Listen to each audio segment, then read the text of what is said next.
What do we need to do? We need, and I think Sean King did a really good job of saying this. What a quarterback needs to do is he needs to understand what you need to do in that time to understand what you need to do to beat this team. And it's like putting together a puzzle. It's putting together a jigsaw puzzle with a timer. I was just playing with my niece the other day, and my niece, we play these little games, and so she's 4. So, they have these games on TV where they can, have puzzles, and you take the pieces and move it around on the video game to make the complete picture. She does great. She was balling when the timer wasn't off, right? But you move up in age groups, right? So she was in the 3 to 4 age. She's 4 years old. We moved it to the 5 and 6. She was balling. I'm like, oh, you smart, girl. Look how you putting that puzzle together like this. We went to the 7 to 8 year olds, and you know what they added? They added a timer. And you saw her mentality was like, hold on, what is this panic in my stomach? Whoa, why am I frustrated all of a sudden? Now I said, stay calm, Zara. You got this, girl. You got it. Don't just remember that timer is there to give you urgency, but you got to stay calm. Stay calm. You got to focus in and don't worry about the timer. And after about 3 or 4 times, she progressively got better. Because the timer, she started getting used to the fastness. She started to get used to the pressure. She started getting used to, oh, this is the timer. Let me concentrate on finishing the puzzle without doing the rest of this stuff. The timer will take care of itself. And she eventually got to a point where she was putting them together at these puzzles in the video game in a 7 to 8 year old range. But you see, it's the same thing with Shedeur Sanders. When you go through and you need a level of experience, right? And you need to mature quickly. The same way I put Zara in the game and she was doing her thing in 3 to 4 age groups and then 5 to 6. And then we jumped her to 7 to 8.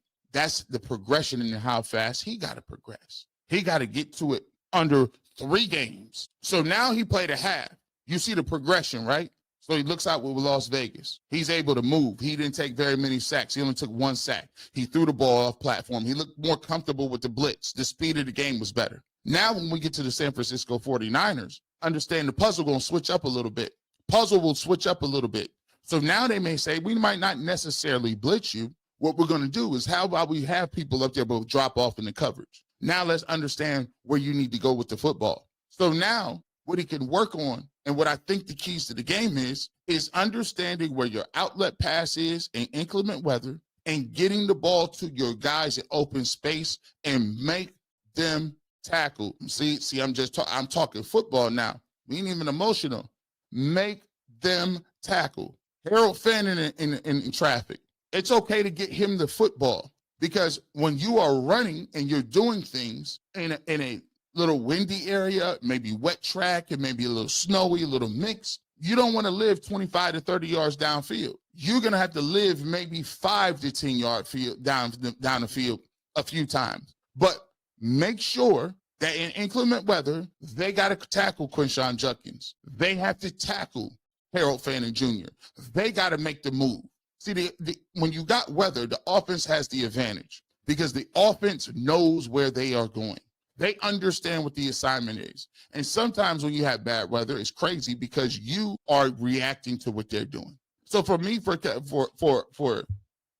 our defense, understand that this track is a little muddy. Understand that you got one of the best football players in the game in Myles Garrett, and you may get the ball in their own territory. You may get a couple strip sacks. You may force some pressure. Understand in these type games, you need 7s, not 3s. 7s, not 3. If you get 7s and you make them go against that defense, which they have the advantage there, you put them in a position where they can't just run back and come back willy-nilly and easy. Put the pressure on them. Start fast so that your playbook can reflect the fact that you got the lead and you got time. And then the last thing I think that he needs to do is to make sure that when you get a chance to hit a play, you don't miss. His accuracy is uncanny. I watched games all this week, football games. When you get a chance, in the words of Omar in The Wire, if you come for the king, you best not miss. Like an NFL coach's son didn't prank call yet. Facts. We forgot about that. We tried to ignore that. A whole NFL coach's son pranked him. That just goes to show you the level that we be on out here. Man, it's a lot of fraudulent grown men too. I can't believe it'd be grown men like that doing that. Sir Charles T. I don't think Kevin Stefanski can be successful with young possible Shedeur Sanders players. Baker got cocky, but that is on Kevin Stefanski. If Baker really saw Kevin Stefanski as a leader, Kevin Stefanski could have gotten through to him. Kevin Stefanski just gave up. You know what, Charles? Here's the thing about this, and thank you so much for the super chat. I always tell people that part of being a coach is not just about X's and O's. Part about being what a coach is communicating, motivating, leading, guiding, shaping, molding, building a relationship. And a lot of these people don't be understanding that it is key. A key part of building a relationship with somebody is to get the most out of them. They don't even get it. And to your point, when Baker was here, Kevin Stefanski could have did a much better job of establishing a relationship with Baker Mayfield. But this be the problem. Instead of working with what you got and doing what you need to do, you talking about, I want my guy. All new coaches fall into that trope. I want my quarterback. I want my quarterback. This quarterback isn't the guy I took. You fool. Your job is to get the most out of what's here. Make a meal. Sometimes the groceries in your refrigerator ain't exactly the groceries you want. It ain't exactly prime meat. The vegetables might be a few days old. But if you got some ingenuity and if you got a little love on it, you could make a mighty fine dish with some stuff that you, guess what, didn't pick. You ever see, my grandma used to go in the refrigerator and whip something up, and I was like, dang. When I went in there, it was just some eggs, some milk, a little piece of bread, right? A couple bags of cheese, some flour, and she turned that thing into a gourmet meal, working with what you got. And Kevin has shown he can't work what he got. How many quarterbacks look good? Couldn't work what he got with Deshaun Watson or DTR, Jameis Winston, none of that. So he could be getting through to a lot of these dudes. And all you would need to do is this. Think about how Shedeur Sanders looked on the sideline when Andrew Berry came and talked to him against the Panthers. Think how he looked. He's like, man, you did good. All he wanted somebody to be like, hey, man, we believe in you. Hey, man, we feel like you could be a guy. Hey, man, listen, we really appreciate the work you're putting in. Can you imagine how hard he would work? Can you imagine? Because at the end of the day, the Browns are the team that drafted him. They took a chance on him. Remember, he said all the teams passed on me 5 times, but they took him. Can you imagine if they wrapped their arms around him and embraced what the possibilities could be? Be dangerous. Neil Gray. It's preps versus reps, unlimited access versus international restrictions, 6 days versus 6 months, practical theory versus critical thinking, chess versus checkers, AB versus Kevin Stefanski. Neil Gray, that was beautiful. That's the thing that's scary. Think about this. I saw Flacco go out and do that level in about 10 days and ball for the Bengals. He hadn't been, Shedeur ain't received no reps. And in 6 days of getting those reps, you see what it looks like. The goal is this week to continue to get those reps and to continue to improve, to continue to add layers to your game. That's what we're looking for. So Charles T., Minnesota, he had vets that matured before him with different types of head coaches. Young people are learning who they are. Kevin should be a better leader and not Mr. Fence Rider. You mean he would actually have to have, a coach should be a leader? See, Kevin Stefanski got the demeanor of a coordinator. He got the coordinator demeanor. He got the thing where he just want to be in the weeds on offense and call plays and create them, but that's not what the job is. I ain't saying you got to be Jimmy Johnson for the Cowboys. I'm not saying you got to be John Madden. I'm not saying that you have to be Denny Green. I ain't saying that you got to be Pete Carroll, those emotional, charismatic type leaders, but you got to talk to people. Yeah, like understanding young players is a big part of getting the most out of them. That's why I thought it was ridiculous when people would ask me, oh, do you have sources? I'm like, bro, if you identify with young people, what are you talking about? Of course. You think cats ain't gonna say stop. DK 128. Truth be told, they're mad because Prime went to Canton, Texas, and brought up all them folks land for his family. No, Sanders has to work, and here's another thing too. He said, Shedeur said that too. The way I grew up, he said, no, hold on. I grew up at a 30,000-foot home. I'm not saying that. We want to play football. We've always been blessed financially because of who my father was and what it was. But you bring up a point. You know, the most dangerous person in the world is a person that says, get off my lawn money. What that mean? When you got enough money and you got enough access and you got it and who you are, you start figuring out about people real quick. You start feeling out about a person real quick when they got enough money that whatever your opinion of them don't matter. If you got more money than you ever gonna spend in your life, you're gonna find out real quick what people think about you. Because if you got an attitude, I don't got to deal with you. I'm cool. Don't like your boss at work? All right, then I'll catch y'all later. I ain't got no time for this arguing back and forth. I'm good.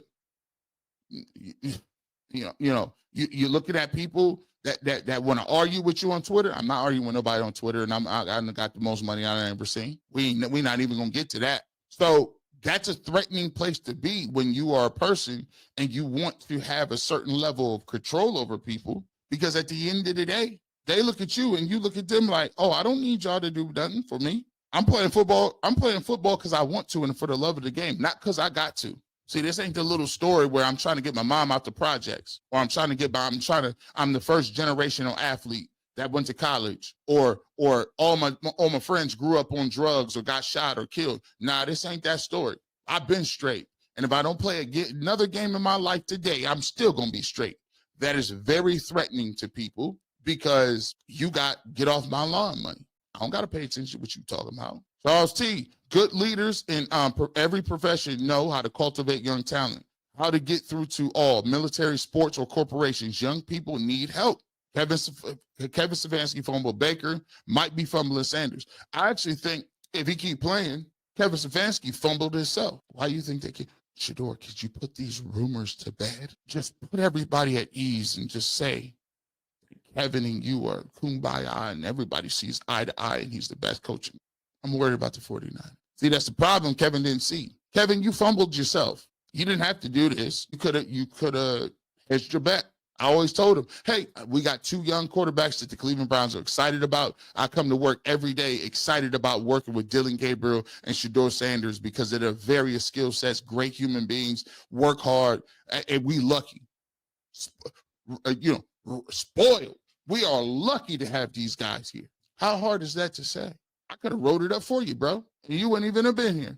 Beautifully blessed. They hate Shedeur supporters more because we come with receipts and will defend them to no end. Nephew covered. I tried to tell him. I say, to a certain extent, they get off the lawn too. I said, what you guys don't understand, I'll be trying to let them know. There's a certain thing called collective identity, right? And I try to explain to people, let me know. I don't want to speak for everybody. Let me know if you can identify what I'm about to say. So when I grew up, my brothers is close. When I say close, if I go out to eat, right? I go out to eat and my brothers don't have no, say for instance, they ain't payday or whatever. And if they ain't had no food to eat, then we all not going out to eat. That's today, right now. If I go sit down in a restaurant and my brothers ain't got no food or no money for food, then we all ain't sitting down. And if I got it, we all gonna eat because we was raised that way. You never sit nowhere and have a plate of food and your brother over here hungry. You never sit nowhere and you don't pull up at nowhere and buy no food and have people. My mom and dad, my grandparents, she used to feed the whole community. I used to think that they was rich because my grandfather would always invite so many people inside his house and everybody got a plate. Kids from wide and far used to come. Wasn't nobody a stranger at his table. My grandfather always say, one thing you're going to realize is we going to eat. He was right. He worked in a factory his whole life, and he never turned nobody away. So we grew up in a way where, you was forced to have a sense of community. And if that's people you don't even know or strangers, what you think for your family members, right? And for a lot of people, the community raised us. Some people didn't have no mom, didn't have no dad. So it was Aunt Cindy or Aunt Velma or Aunt Barbara or whoever is in your community. We all got them. We know folks that your Aunt Esther, she took care of 6, 7 kids, right? You got sister so-and-so or uncle so-and-so or reverend, they was always at the church, always doing something, always giving out something. And they was always looking for people, always looking out, because the community kept them together. It was the community. They didn't have moms and dads. They didn't have everything. So you had to have people that was pitching in here and there, giving this, giving that, giving this. So when I talk about collective identity, what you guys don't understand is they literally see him as their family members, which is tough because, again, it goes back to the culture, the community. This is why the barbershop is pivotal, because I'm sitting here trying to kick game to you and let you understand. See, if you would just watch the barbershop and you would just watch it and internalize it, you would realize, oh, I'm learning about other people. I'm actually learning something. And you would get it because you would understand they don't just call them nephew or uncles or aunties, or that's in the culture. And for them, you don't let nobody talk about your family. If we in the street, maybe I'm tripping. If we in the street, 3,800 people in here, hit that like button. I'm preaching to some folks. If you in the streets and you leave the house with somebody, what's the rule? You left the house with somebody. When you come back, who you better come back with? If you know, put it in the chat. You don't leave the crib with your brother, your friend, your cousin, and then you come back home by yourself. What you talking about? Y'all left together, you better come back together. How many people know? If your friend in the wrong, if your brother in the wrong, you ain't gonna let him get jumped. You're gonna have to, I'll figure it out when I get back to the spot. Yeah, you was wrong for what you did, but I'm not gonna let you come in here and get the brakes beat off of you, because that's your brother, right? That's your people's. No, we're not doing that. If we sitting at a restaurant and you hungry and I got a pocket full of money, we all eating. That's bare minimum. That's bare minimum. I actually, look, there's rules to engagement. And so that's what I'm trying to explain to people, why it's like that and why it's nephew and this, because we've always dealt in the community. That's always been a signal. That's always been what it was. So that's it. And they mess with him outside of sports. As for me, I already said this. Shedeur Sanders, if he don't do nothing here, if he flames out, if he don't play, people say, well, you do all this content. What are you going to do? What are you going to do if he's not good or not this? I said, bro, my job is from week to week to talk about what's going on with the games. If he plays well, I'm going to say he played well. If he played bad, I'm going to tell him he played bad. But that ain't got nothing to do with why I resonate with him, because I believe I'm more into what he's doing for his people and his community more than anything. I don't care nothing about, listen, it's a football game. What you doing for your people outside of this? What you doing for disenfranchised? What you doing for these young kids? What you doing for single moms? That's what I respect. That's why when I said, shout out to Deshaun Watson for out there giving out stuff, doing community service. I don't care if you ain't the starting quarterback. I respect what you did for your people. I'm just trying to let them know. I'm rambling. Don't let up, G. Bush. Kendall Campbell, 8539. Thank you so much for the super chat. We appreciate you. Greg George, what's up, cousin? By the way, this is my real first cousin. This is my real first cousin. By the way, tune in on Sunday. 3 Island G. We about to get to it. Shout out for him sponsoring the show. We're going to get to it. We got the ad popping tomorrow. We'll put that out there. If you're in Florida, we're going to let you know. Go out here and check that out. We'll be playing that tomorrow during the post-game show. So make sure you check that out. But this is literally my first cousin. So he know everything I just said is facts. If Shedeur is the answer at quarterback, then we could build an offensive line of receivers for the long term. I'm on the fence about wanting Stefanski gone now. If Stefanski was smart about it, he would be, man, I would be automatically embracing Shedeur. I'd be like, whoops, we about to put him in a position. Because guess what, Kevin? He had already took the playbook from you. You ain't getting that back. So you might as well go ahead and control these timeouts and that challenge flag, big dog. I'd have been a full 180. Listen, we rolling with Shedeur the rest of the season. It is what it is. If he was smart. Luck is when preparation meets opportunity. Happy Valley Farms, thank you so much for the super chat. That's that opportunity. Stay ready so you don't have to get ready. But the cool thing about it is now you can see the acceleration process of what's going on, because now I do feel that he's going to be in a position to continue to learn, to continue to get all the reps, and to continue to progress from week to week as he's immersed into the game. And that energy level, what they're going to have with the team is crazy. I can't wait. By the way, you throw it in the chat. Put a happy face in the chat if you excited for this game coming up. You excited? Put a happy face in the chat. I'm excited. Listen, I ain't been, this last 2 years has been tough. I'm literally excited for once to go into these games because I think I can see something for the future. Deborah Banks, I'm a Pittsburgh fan and your content caught my attention immediately. I now tune into Cleveland games. That's the biggest compliment I can get. That's crazy. The fact that you are a Steelers fan and we are longtime rivals, and the fact that you've seen this content and then say, you know what, I'm going to watch the Browns. That's the biggest compliment I can get. So thank you so much, and I appreciate it. I'll continue to do what I can do and keep bringing it. Spanla.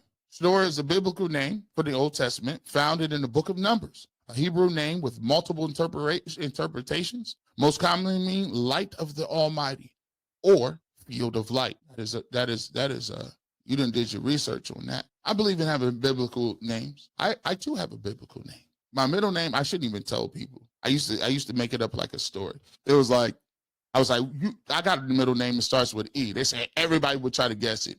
And I'm like, Rumpelstiltskin, which is a twisted little story, by the way. Rumpelstiltskin is kind of creepy. You can't go around stealing people's babies, doing stuff. Come on, Rumpelstiltskin. But my middle name is Emmanuel, which means God is with us. Smooth STP. G. Bush Thanksgiving is older. You can stop cooking now. Give me my apron. Christmas right around the corner. We got to keep cooking. We gonna stay cooking. Beautifully blessed nephew said he was going to bring him that juice. He told him. AB, he told him. Quarterback in 26. I told you.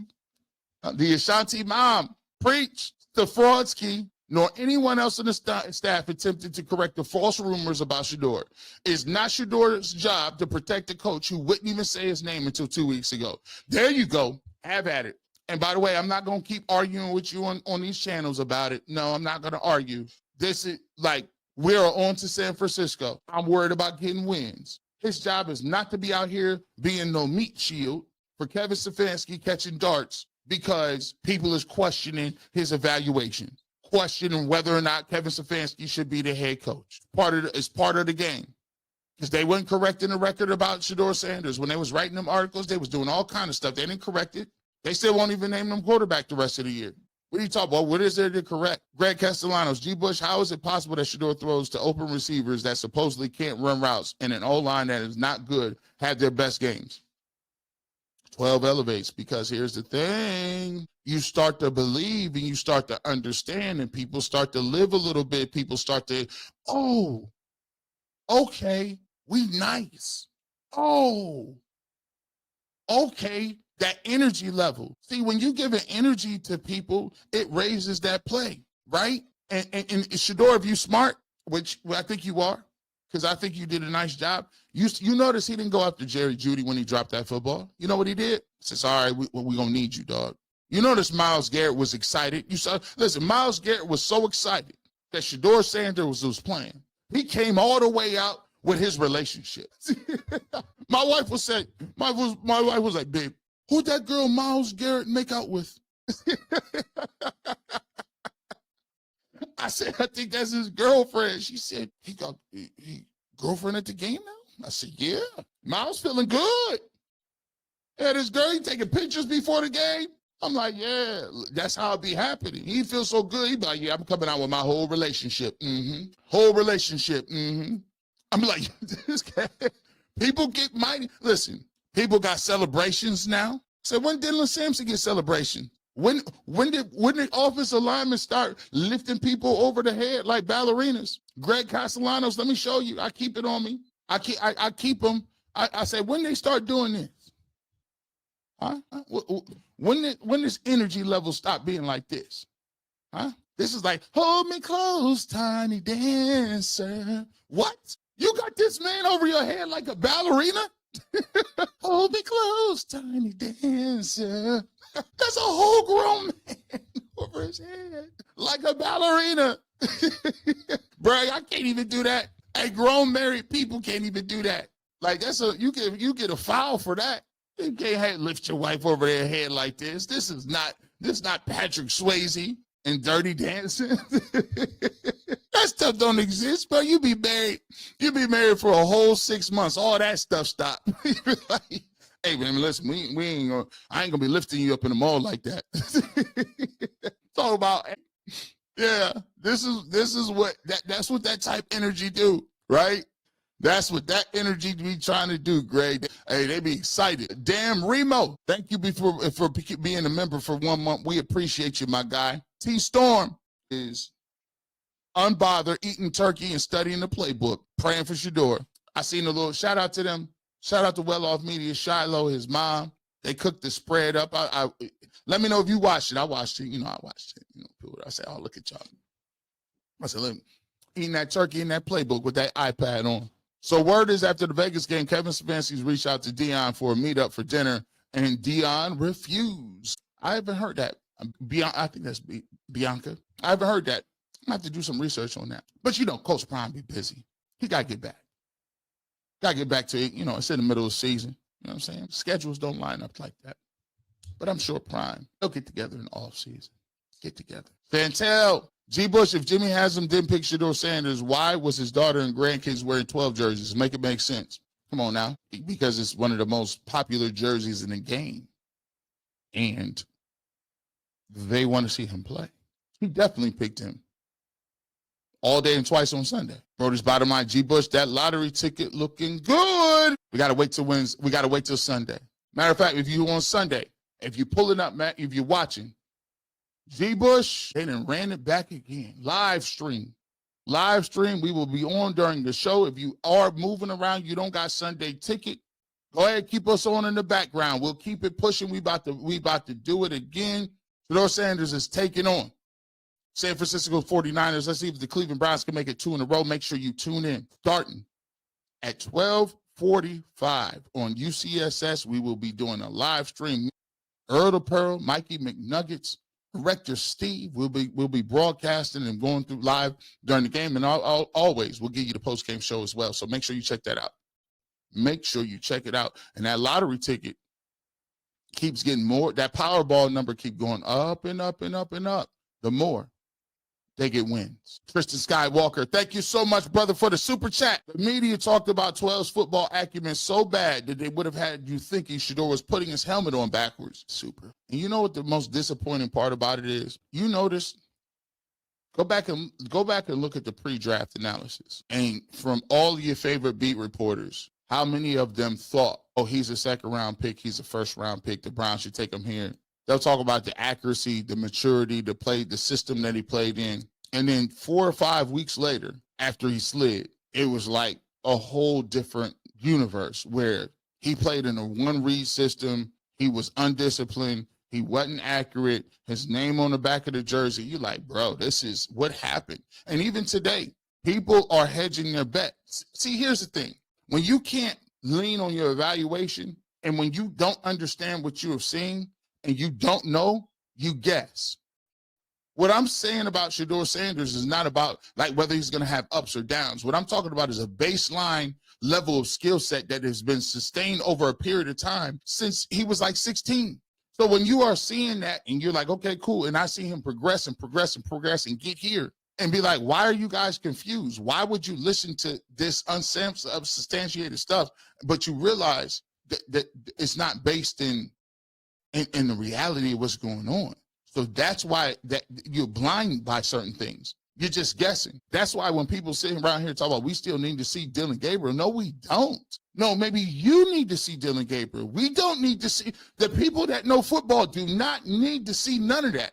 The people that know football know he wasn't a top 100 player. No disrespect to Dillon Gabriel. I'm not disrespecting that man. But what I'm saying is when you say we need to see more, that means you don't understand what you're looking at. That means you don't have like an expert. Like if I hire an electrician and when an electrician come in and you say something's wrong, my switch don't work in this room, an electrician can go look at the socket, take it apart, unscrew it, go down to the breaker box and tell you exactly in about 15 minutes what's going on. But if you get a dude pretending, a jack of all trades, a person that just been around the block, not no certified electrician, so a handyman. He might be down there for an hour trying to do some trial and error, troubleshooting when you get you a professional that could come in and see what we got going on today and be done had this little job done and finishing you go about your business. But that's the problem. A lot of people ain't got none of that. They don't know what they're looking at. So you might need to, what you mean you need to see Dylan? No, you don't. I could break down why he wasn't it to start with. I can tell you that right now, based on film work. Sean King said it. By the way, Joe Thomas, this is why I say, don't listen to little old me. Joe Thomas, I said, would you give him G. Bush? I gave him a B. He said, Shedeur Sanders got an opportunity. I give him an A. He got an opportunity to be a franchise quarterback, and he did excellent in this football game. I said, okay, Joe, say it louder. Don't listen to me, because when I tell you that, but what about this? Yeah, bring that narrative noise up with him. Bring up, why you never hear about what you heard when he say something? Where's that? I heard, I'm just saying. Stefanski could have put that to bed hundreds of times. He never did. I'm disappointed Bull forgot this. What you mean? It wasn't about forgetting it. It was about making that point. The point was, before 2 weeks ago, nobody was interested in putting anything to bed. It was, let's question leadership, let's question mindset, let's question skill set, let's question whether or not your work ethic. We questioned a lot of that stuff. And it's funny because I've always said, you get on the field, all of a sudden, things switch up. Ashanti mom, Cleveland media is lazy and didn't do their own research. I'm going to tell you what, that's not unique to Cleveland. It's not unique to Cleveland. It's unique to where we are as the media. And I know some people get your feathers ruffled because I call it out or say something, but no one is giving me no accurate rebuttal. There are a lot of people that are in the media that have big names that don't do anything. No names necessary. There are a lot of people that get to a point, they live off their name, they don't do any homework, they don't study anything. The producers give them the topics, they sit there, they give half-hearted answers, they don't break down no tape, they ain't watching no games, and they spend most of their time away from what they're doing in baseless opinions. That's just what it is. Why do you think the landscape is changing? People would rather hear from the horse's mouth, so to speak. Players is doing blogs. People on the internet is doing blogs, and they're doing it more entertaining than them other dudes. The game has shifted and moved. Doggy Bone, the haters, he's cocky and talks too much. Shaking my head. How dare you advocate for yourself after 6 months of everyone calling him everything but a child of God? It's mighty close to shut up and dribble. Also, he can't defend himself, or he can't say you guys were wrong about me. Sometimes people are offended that you won't let them get off what they're going to get off. A lot of times it's not about whether they matter or not. It's just the fact that they don't like you calling them on it. You were wrong. Sharon Bozeman, thank you so much for the super chat. Desmond Johnson, if any more guys say Shedeur is a developmental quarterback when he keep it real, in 2 games, Shedeur would look better than the quarterback in the class that just got reps. That developmental quarterback thing, red shirt thing, again, that goes to the thought process that you can, and Shedeur said this, the thought that I could sit there on the sideline and somehow, by osmosis, learn. Remember in the first Matrix where they used to have those things in those simulations where they would plug you in and they would download different things? So instead of having to learn Spanish, all you did is they jacked you up, plugged you up to the internet, and downloaded it on your brain. So now you knew fluid Spanish. You didn't have to know Taekwondo or karate. All you had to do is jack your brain in, put it on the internet. Now, all of a sudden, in a download, you know Taekwondo, Jiu-Jitsu, you know how to make samurai swords. You just everybody. That is a narrative that comes from people who have not done it and don't understand that that's not the way sports works. You don't sit and watch somebody else, and then all of a sudden, you know it. It comes from repetition, practice, seeing different scenarios, and experience. So when people say he needed to take a red shirt year and he's not ready, no one's going to be ever ready if they don't play. But I thought it was keen and funny that if everybody could do it without reps, then why is Dylan getting reps then? If Dylan, it was always getting reps when Joe Flacco was here, or always getting reps when Kenny Pickett was here, why is it that no one brings the point up that, well, guess what? Dylan Gabriel, despite being behind those two, got reps, but the backup never gets reps. No, sir. Dylan Gabriel has got reps since day one, even in training camp when it was practice. And you say, guys, now watch this. I'm just giving you the facts. If you tell me during the football season that nobody the backup is not getting reps. This reps thing, the backup's not getting reps, right? That's cool if you guys want to say that. But what's your excuse when in practice and preseason and OTAs where you're not playing a game, they're not keeping score, it's not a competitive game where you're going to be judged, it is practice with the Browns, then why don't you get reps then? It don't count. Let me ask you this question.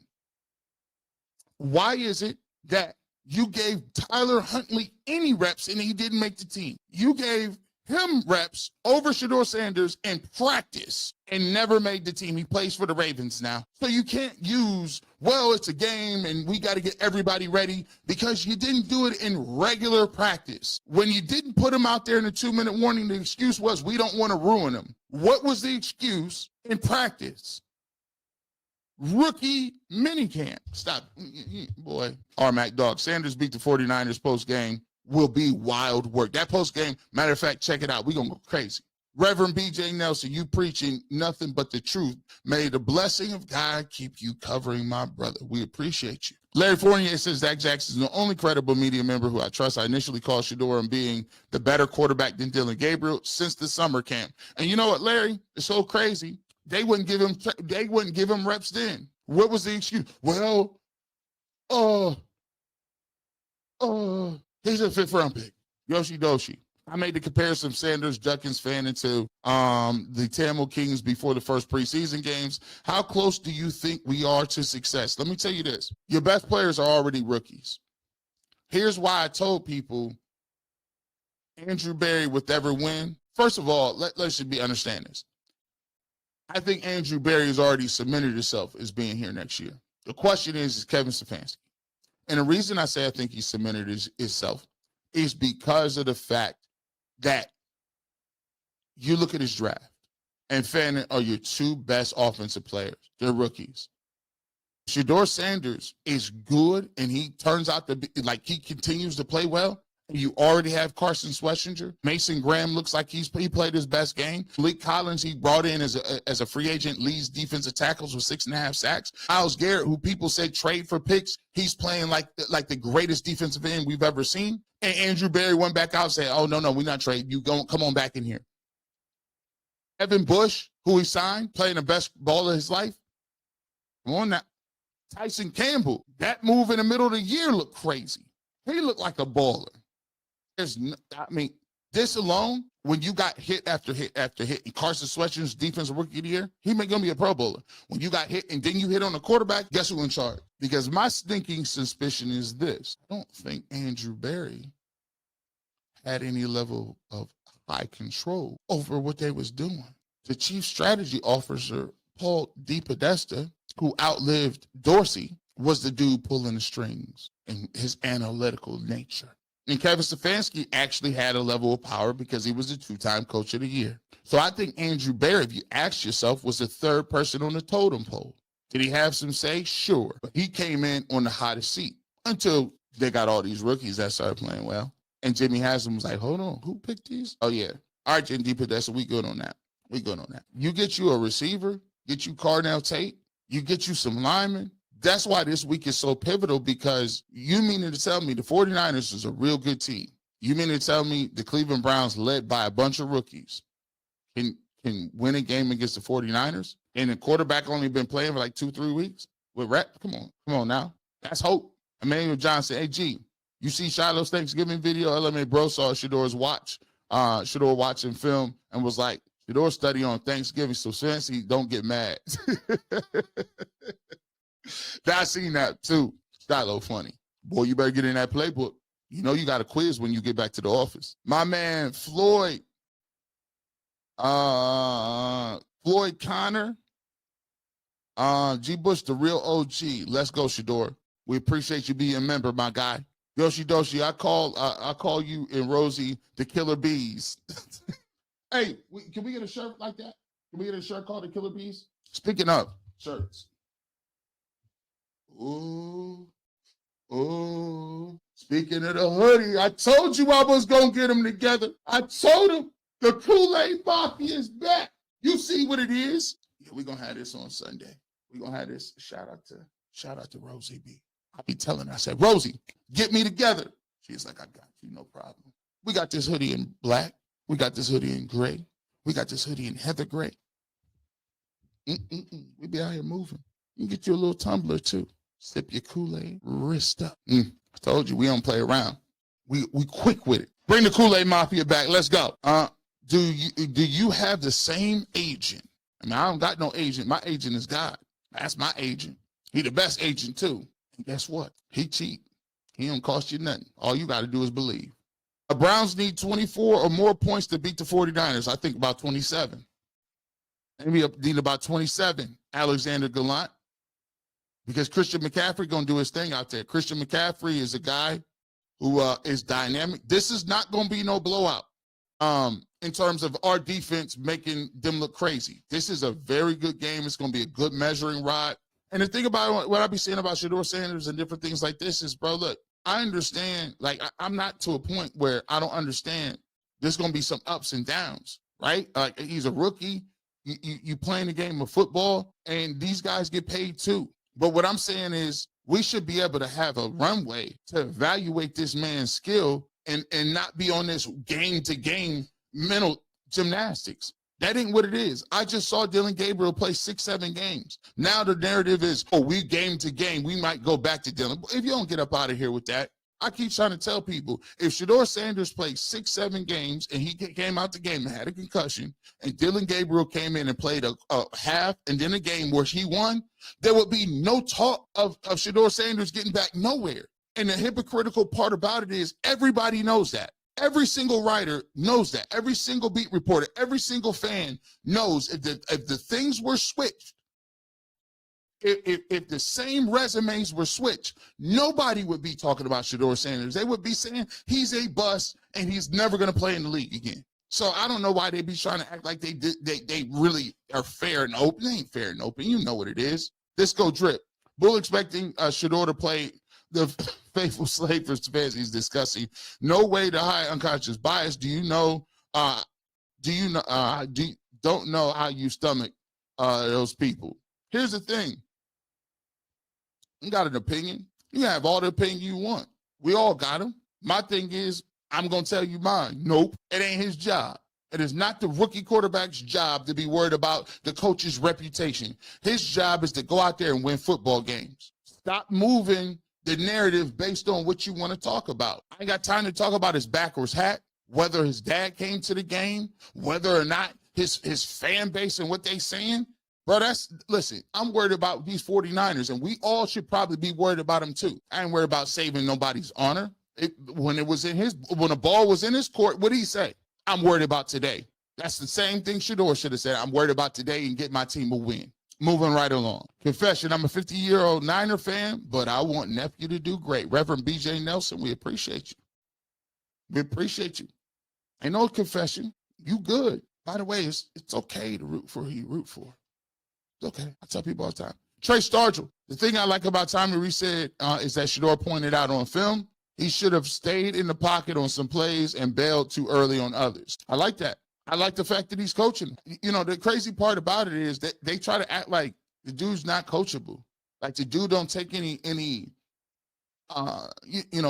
critical comments, that he don't do any constructive criticism. His father coaches him hard. His father always coached him hard. He's a rookie. He's going to make mistakes. It's about getting better. But some people is like, oh, there's a perception that he's not coachable. Come on, man. He don't know everything. He's not infallible. He can make mistakes. He made a mistake last game. It's okay. Miss Melanated. It pains me when people, my people, blacks that are journalists, just don't get it. They refuse to accept sabotage or collusion. If you want to live in a world and believe that everything is peachy keen and everybody has the best intentions, I don't know what to tell you, because you're not living in the same world that I'm living in. The fact that you don't think journalists can have a bias, come on, man. People have ego too. There are lots of people who use the way athletes treat them in their career, and they use that against them when it comes to Hall of Fame voting. Some people, I'm not going to vote for him because he snubbed me. He didn't give me an interview. I didn't like the way he handled himself off the field. I didn't like the way he was flashy. I didn't like the way he did this. I didn't like this. I didn't like that. And I always be asking people, where did we get to a point where we started valuing the opinion of people that ain't never done it? And I'm not killing all journalists. There's some great Hall of Fame journalists out there. There's some great people that write, and writing is a skill. And I'm not sitting here telling you that the journalism field is dead or people is all of them are bad people. What I am saying is it's very naive to think that everybody is great. There's going to be a couple of people here and there that are biased, that use their platforms as a bully pulpit. They use their platforms to spew bias and frankly, a level of hate and a level of ignorance. But there's also some great ones that push the conversation forward. But it's disingenuous to run around and think that everybody is virtuous because they're in the same industry as you. Stop. That's why all hosts ain't, what do you mean? It cracks me up. Sharon Bozer, hello, G. Bush. I'm back 1 month ago. Sean King gave the roadmap. Yep, he did. We told him the roadmap. See, we've been going back and forth. This is the way we build it over here. I've been telling them that, like, I've been showing you the path. I ain't been wrong. We've been step by step talking about what it is. And so now we're here to a point where now a lot of people is caught off guard by being, well, how did we get here? I mean, he was 4th on the depth chart. I mean, what everything we said, it was Pickett and Dylan Gabriel was the supercomputer. And now, because now you got to continue to find reasons why you weren't wrong. It's okay to say you were wrong. Look, can somebody tell me this? Why is it easy for me to say when Carson Schlesinger came out of college, I didn't know who he was. And when they picked him in the 2nd round, I said, who the heck is this? What kind of pick is this? And I said, you put the linebacker here? But when I saw him play in practice, I went back and evaluated and watched the tape. I then took a look what he was doing. And I said, you know what? I was wrong about him. This dude is a beast. In real life right now, he's a monster. How is it that I could come out and comfortably say, you know what? I had it wrong about him. This dude is a baller. How come how come I can do that?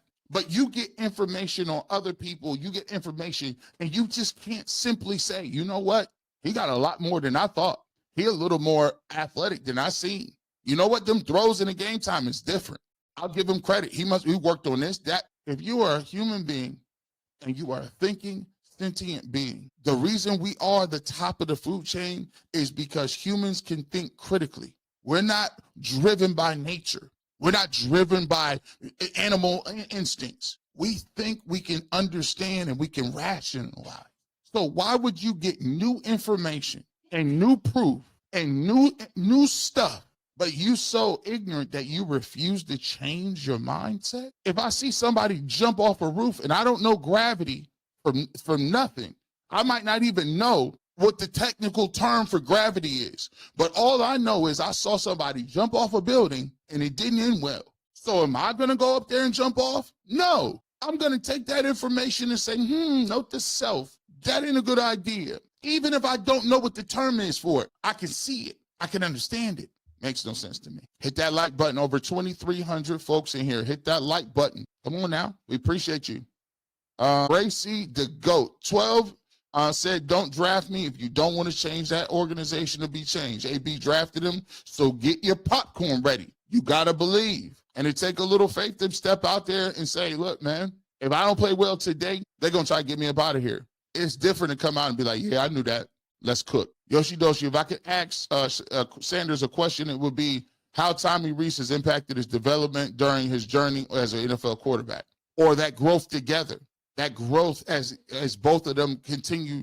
He's third game or fourth game, third game. I think it's 4 now for Tommy Rees, and is for Shedeur Sanders. You know, what concepts has he brought? What kind of collaboration do you guys have? That's the question I want to ask. But then again, Yoshi Doshi, that would be that you interested in what's going on in the film. All right, you would be interested in like how that affects his game.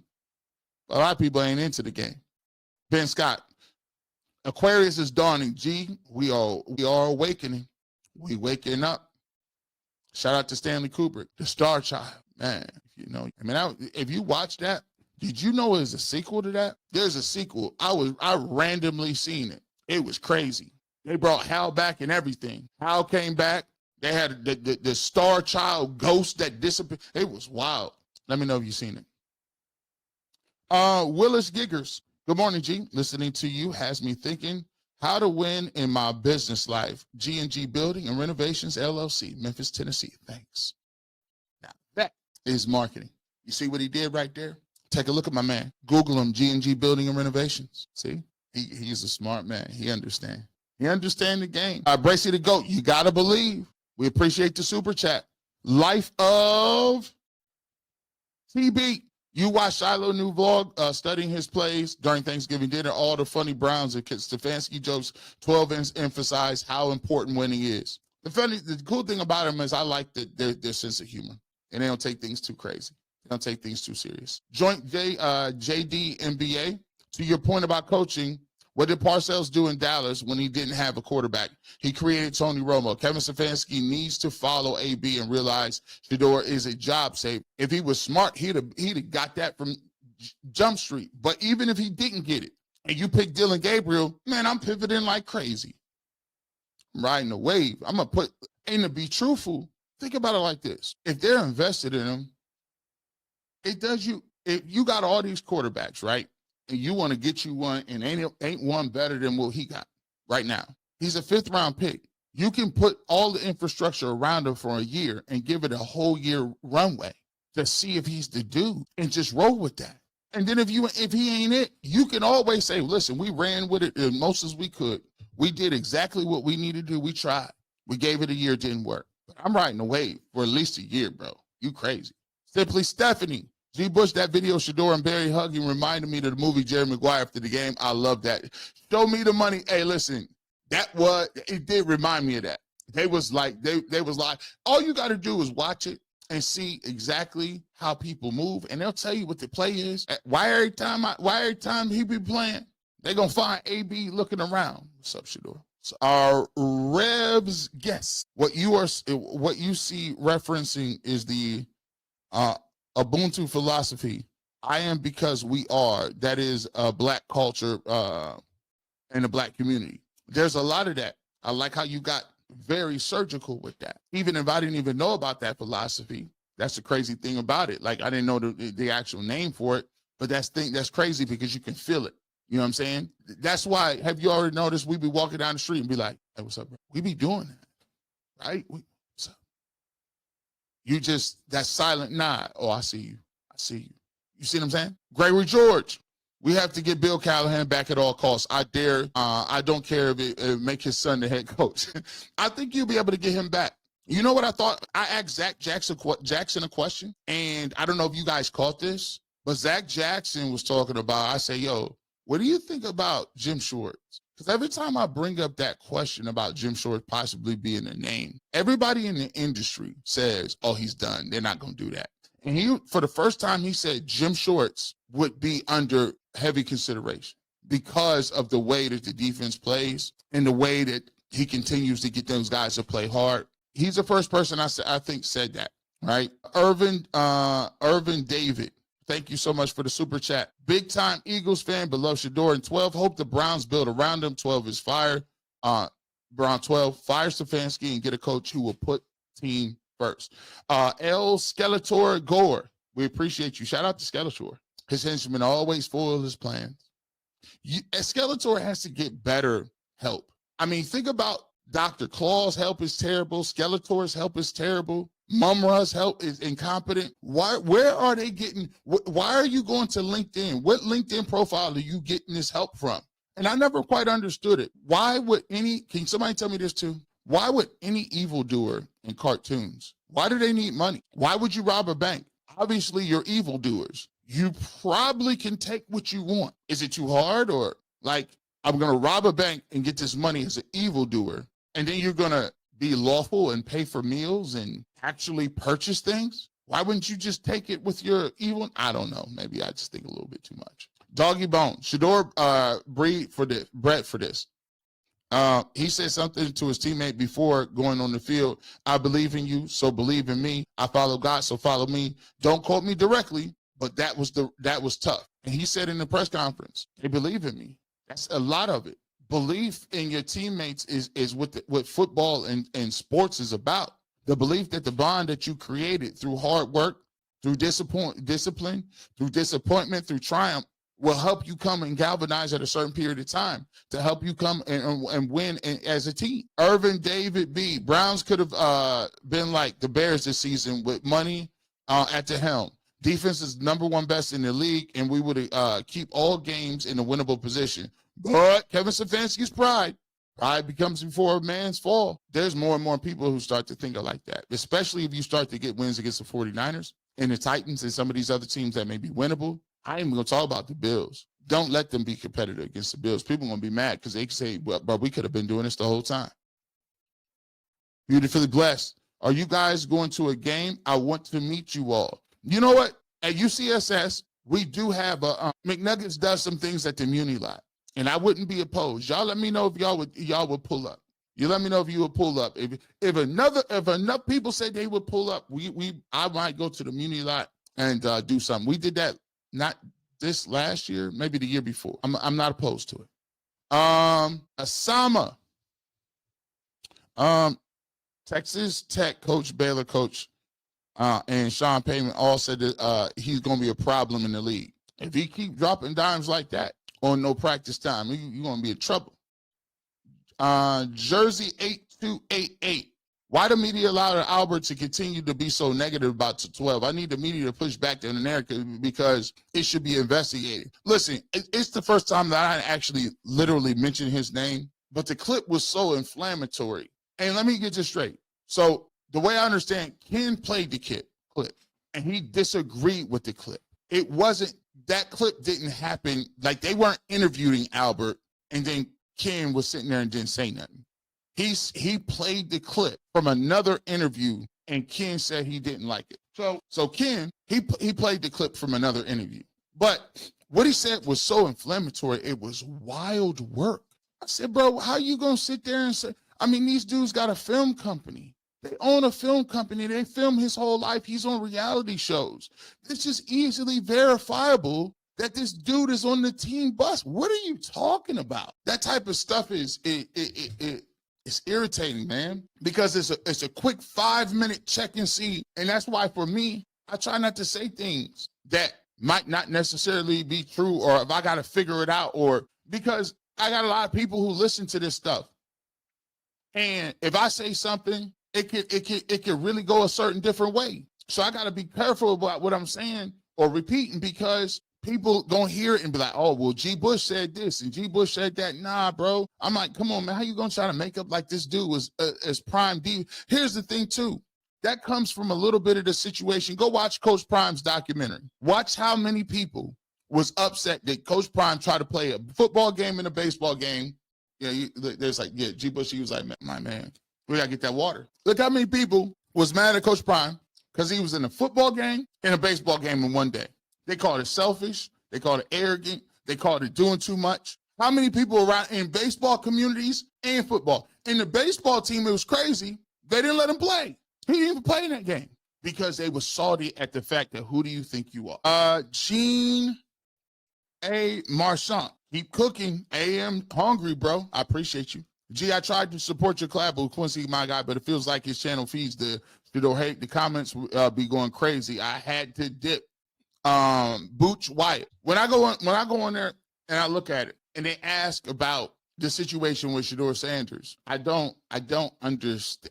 I simply don't understand it. Actually, I do understand it. Let me stop saying that. I do understand it. Actually, I understand it intimately. When you have this thing or you have a fixation on us versus them, it's a very powerful thing. It's a very powerful thing. I don't got a problem with nobody. But what I always say is it comes down to the film. It comes down to playing. It comes down.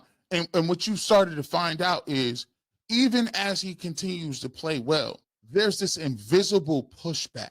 It's this invisible need to diminish, the invisible need to bring up certain things that would never be brought up. And it's easy to see. Like we talk about the backwards hat. We talk about whether or not why his supporters are doing what he's doing. We talk about people asking about is your father a distraction.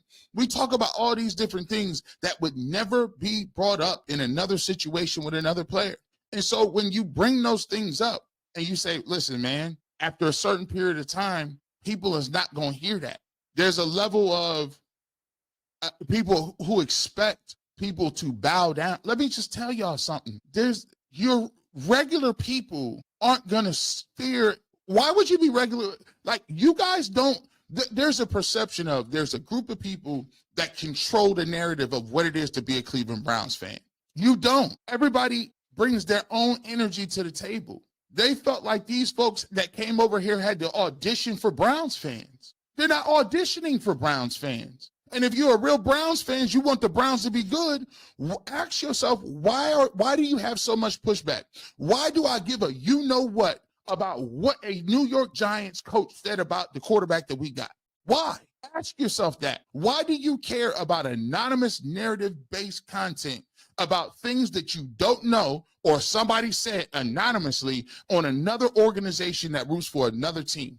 Ask yourself why you're invested in that. And even after you start playing, even after he's playing right now, you're still invested in the tropes that somebody else created. You're still invested in who, like, no one care. I don't care who supports Lamar Jackson or Josh Allen or Tim Tebow or Colin. I don't care nothing about that. That's great if it works. If you feel that way, you feel that way. Everybody like Michael Jordan, right? There was people over across, people like Magic Johnson and Larry Bird, people like Kareem, people like LeBron James, people like Kobe. You got a monopoly on who people stop. Cash Money, ticket prices was $6 with DG starting. If they hate Shedeur, they still have the respect that we put butts in the orange seats. 4.6 million TV views. If you know, you know. Might get to be kind of crazy. G, why does this media in Cleveland not believe no one will take this job if Kevin is fired? That's crazy. Head coaching jobs, 1 of 32. Of course, somebody would take it because it's backwards rationale and thought process. People always, let me tell you this. I forget somebody can tell me. There's a term that is called people overestimate their worth all the time. People overestimate how important they are. Like, this is true. Life goes on. If you have an untimely passing, people may say, oh, well, G. Bush was influential. G. Bush was, he was a pioneer. Some people say G. Bush was the best. Some people say I can't stand G. Bush. Either way, you'll do the funeral. People will remember you. They'll do some posts. But the general nature of life is in 5 or 10 years, those memories fade, right? What you've done today is not going to make imprints forever. So everybody has this inflated self, worth and sense of who they are and how important they are. And some people are like, I don't take myself that seriously to think that you're irreplaceable. You're not. Time will go on. Life will go on. It's hundreds of people that have lived and died. This universe is billions of years old. There's a couple of people that split time. Oh, just one. His name was Jesus. So he's sort of a big deal. Other than that, you live your life, you do the best you can. But if you're thinking like it's 1 of 32 jobs, somebody somewhere is looking around talking about, listen, I guarantee I could turn it around. I know I could turn it around. Give me that job. Give me the opportunity. Why you feel like, come on, man, he'll get a job tomorrow. Good for him. I hope you get a job and stay gainfully employed. You ain't got to do it here. Lamina 566. The biggest disappointment for me about this season is my belief in the internal politics in the Browns organization have resulted in having another season where my team doesn't make the playoffs. You'll be surprised how internal politics always rears ugly head.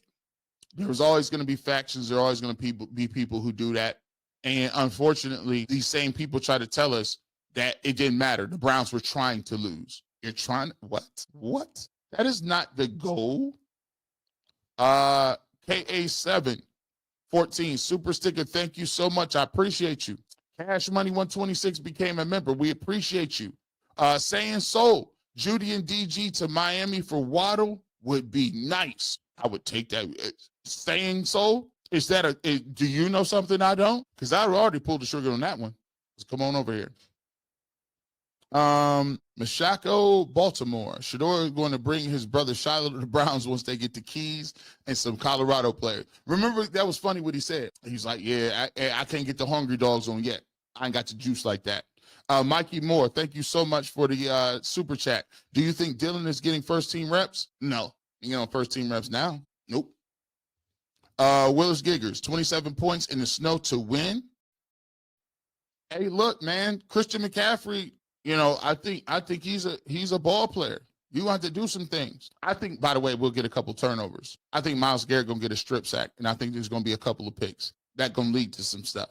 Remember, they got 31 points, I believe, in the terrible rain against the Dolphins, and that's because Tua was garbage, and he threw a pick six.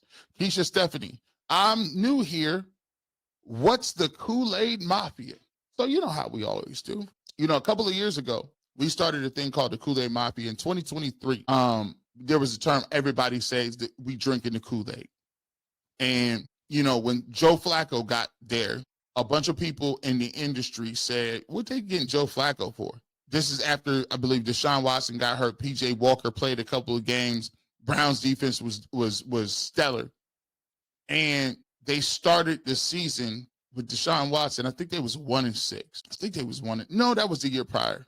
They had a winning record, but they weren't playing well. Deshaun Watson gets hurt, and all of a sudden, people are like, oh, well, Joe Flacco will come in for a little bit. I said, bro, I'm drinking the Kool-Aid on that. I'm drinking the Kool-Aid. As a matter of fact, I'm all in on that. Matter of fact, he's going to throw for 300. Oh, he comes in, he throws for 300. They end up winning a game. A lot of games, they won a game against the 49ers, ironically, which was a nasty game. The 49ers were great that year. And so the Browns ended up making the playoffs with 4 or 5 different quarterbacks, the best defense in the league. They ended up losing to the Texans. But during that winning streak to get there, I came up with something called the Kool-Aid Mafia. And so basically, Browns fans use that as a way to say, yo, listen, we down, but we not out, and we believe in. So during this run, Joe Flacco ended up throwing for like 300 yards, like 5 straight weeks, and the Cleveland Browns miraculously made the playoffs. So from that point on, the Kool-Aid Mafia blew up. People everywhere. Actually, to be truthful, we sold so many T-shirts, it was crazy, because week after week, I would go on UCSS and be like, oh, I'm drinking the Kool-Aid. We win in this day. Like, come on, G. Bush, bro, you can't pick the Browns to win. And they would come in and win. And I'm like, this is crazy. So that was what the Kool-Aid Mafia is. So basically, last year happened, and the Kool-Aid Mafia people thought died because the Browns were 3-something. And I couldn't even muster no Kool-Aid, nothing up, right? I said, bro, I can't do it. I ain't got no hope. This is terrible. This ain't working. This is nasty work. These dudes about to get fired. Until I said, oh, no, Shedeur going to play. And not only is the Kool-Aid Mafia back, we combined. So now the Kool-Aid Mafia has now joined with Wrist Up. You see what it is. It's double whammy now. So if I was already drinking the Kool-Aid and I got the Wrist Up, you already know what my hope level is. Browns over the 49ers all day. And that is a backstory to the Kool-Aid Mafia. Thank you so much for asking. Cash Money 126. I know I'm late, but I'm here for the content. I appreciate you, my guy. Phyllis Smith. G. Bush, did Kevin try to have dinner with Coach Prime, and Prime told him no? Somebody asked that earlier. I got to do some research on that. Look, in Prime's defense, he had to get back to Colorado. You know, he coaching during the season. It was a time conflict. No one man should have all this power. I love it. I love it, man. Appreciate the super chat. Sandy's Chance. Your co-hosts call us silly and delusional. Okay, bet. Hey, delusion never looks so good, especially coming from the 49ers game. That delusion, sometimes you got to have a rational faith. I'm improving your life. Your boys wanted to take Zappy to win on their life. They tried that. You notice we ain't heard his name no more. Jab 9237, Kevin Simmons, he's been failing Shedeur from day one.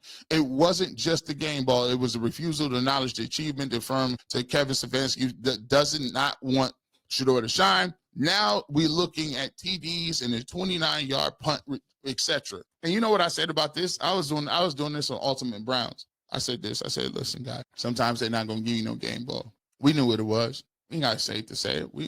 Come on, bro. We ain't looking at him. We looking past him. This is opportunity. We looking at trying to be a franchise quarterback and win this Super Bowl. Shedeur did exactly what he was supposed to. Listen, it's a game ball. He can give the game ball to whoever he want to. Shout out to them.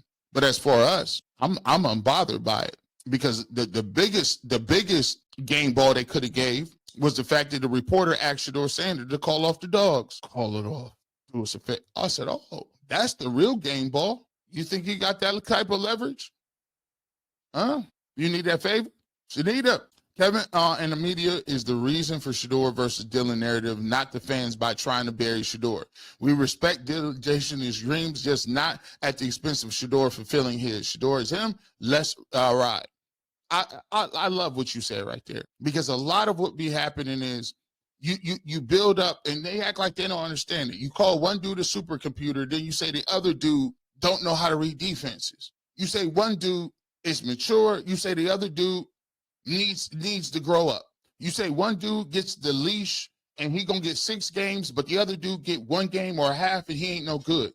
Like, the fact that you guys think that we don't understand or not seeing that is crazy work. It's the juxtaposition between two things. You're insinuating that Shedeur Sanders being behind Dylan Gabriel is making Dylan Gabriel react a certain way, so then Shedeur got to go. Or, you know what, Dylan Gabriel can be a backup quarterback for the Browns, but Shedeur Sanders, no, I don't think you can have him on the team if he's not the starter. It'd be like stuff like that. You're like, come on, bro. What kind of, no, just a girl. I can't say definitively that Kevin was trying to sabotage well, but I can actually say that he did not put him in the best position for success. Exactly. We can't definitively say on record that Kevin Stefanski hates Shedeur Sanders, but can we all come to the conclusion that he wasn't his pick and he didn't put him in the best position to continue to thrive? Of course. DeAndre Black, if Sanders is balling and you a game out of the playoffs at the end of the home with that defense, is a fireable offense for Kevin. You'll start to see that more and more often if he continues to win, because they're going to start to come back and say, why wasn't he playing? Meshach of Baltimore. Shout out to Carr brothers. They've been showing love to 12. They have. They've been doing some things. They've been showing love. Sandy Lynn Patton. Big up G. Bush. Much love and respect. Jamaica Auntie here. Shout out to Kingston. Montego Bay. Shout out to the Grill. A beautiful island. Beautiful people. Food is crazy. I've been there before. Some of the best food I had. Father of many nations. Shedeur reminds me of David in the cave of Adullam, running away from Saul, stuck with a bunch of men destined to fail, came out with 400 mighty men. 2 Samuel for reference. He out here now. He's actually preaching. Nita, my perspective, Shedeur, not a 5th round pick. He got picked on day 3. You know what? That make the story more potent. Wasn't given nothing. That's what people got to realize. If he earned it, he earned it. You can't even hate on that. Sandy's chance. Coach Prime watched his son's first NFL start from the opposing team's owner's box. Ooh, that 30 for 30 is going to be good. Shout out to Tom Brady. You know, him and Tom is cool. By the way, did you see what the former coach of the Raiders said? He said he would have definitely took him. He said there was no chance that Shedeur Sanders would have been in the 5th round. He would have took him. Antonio Pierce said that. Kirk_IRL. Jerry Judy got to redeem himself. Jerry Judy, if you're listening, big dog, let me talk to you. Help your team out. I need you to make a catch today. Derwin Brandon, thank you so much, my guy, for becoming a member. Welcome to the family. Aretha Barnes, if they beat the Niners tomorrow, Jimmy should fire Kevin Stefanski before he get off the field. I need somebody to ask him, Kevin, so what? Why was this dude not playing? Sandy's chance, the audacity of white sports media to tell black people, including an ex-NFL player, that their racism antenna is off. Sandy, sometimes you got to be aware. Out here. Understand? Keisha Stephanie, amen. Where can I get that doggone sweatshirt? Can we throw it in there? You can put a link in there. We'll put a link in the description if you want to cop that sweatshirt. And we'll put it in our chat if you want to get it. They got cups and all kind of other stuff, by the way. It ships right to your house. You get confirmation and everything. Make sure you hit a shout out to the Kool-Aid Mafia. We appreciate you. Man, we went a little over. 12:27, you got an opportunity to leave a little bit. Go catch Ohio State, Michigan. We appreciate you guys for pulling up on us. We did a lot of super chats today. Make sure you check us out. We got one more. We always get it. KCM, I love that the lineman picture of lifting Shedeur Sanders out reminds me of Simba and Rafiki. It is time. Speaking of, we're going to end on that note. That's funny. The circle of life. Listen, these dudes, they got celebrations. This is wild work. This is wild work. You got that man above your head like that. Look at, hey, and this is why it's different. With that being said, you never know where G. Bush might show up. Radio, television, internet, but you want the fresh cut on sports, you know what I'm going to bring. You know what we got to. Make sure you check us out 12:45 right here on the UCSS network. We got the post-game show coming here, the live show coming up. Me, Mikey McNuggets, Earl the Pearl, we going to get it in, and we going to be hoping for a win. If we get that win, we going to be lit. We going to be lit. I know I'll be talking crazy. And you know what? Sometimes I'll be mad at them. But I'm going to tell you, it's always, and always, as we talk about, it's Go Brown. Have a good rest of your weekend. I'll see you tomorrow. Peace.